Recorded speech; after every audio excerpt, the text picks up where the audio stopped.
দেশ জুড়ে বিদ্যুৎ ব্যবস্থাপনাকে আধুনিক ও স্বচ্ছ করতে প্রিপেড মিটার ব্যবহার দিন দিন বৃদ্ধি পাচ্ছে। বিদ্যুৎ বিল বকেয়া কমানো এবং গ্রাহকদের বিদ্যুৎ ব্যবহার সচেতন করার লক্ষ্যে এই ব্যবস্থাপনা চালু হলেও এর সুবিধা অসুবিধা পাশাপাশি কিছু অসুবিধা নিয়েও ভোক্তাভোগীদের মধ্যে আলোচনা রয়েছে। প্রিপেড মিটারের মাধ্যমে গ্রাহকরা আগে থেকে টাকা রিচার্জ করে বিদ্যুৎ ব্যবহার করেন, ফলে মাস শেষে বড় অঙ্কের বিল পরিশোধের চাপ থাকে না।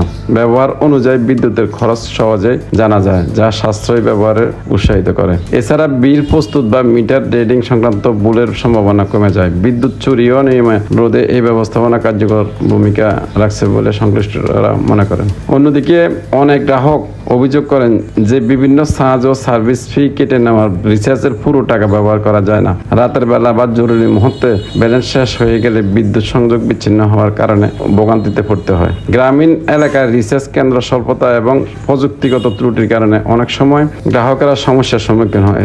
এছাড়া অনেকের মতে প্রিপেড মিটারের বিদ্যুৎ খরচ তুলনামূলক দ্রুত শেষ হয়ে যায় বলে মনে করেন, যদিও বিদ্যুৎ বিভাগ এই ধরনের অভিযোগ অস্বীকার করেন।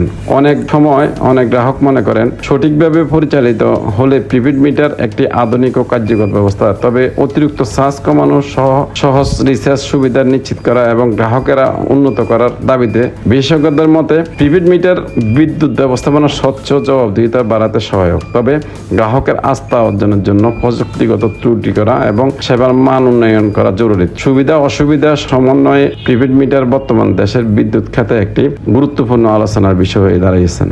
তো দর্শক, এখন বর্তমানে যে প্রিপেড মিটারগুলার রিচার্জ করতে অনেক ঝামেলা হচ্ছে।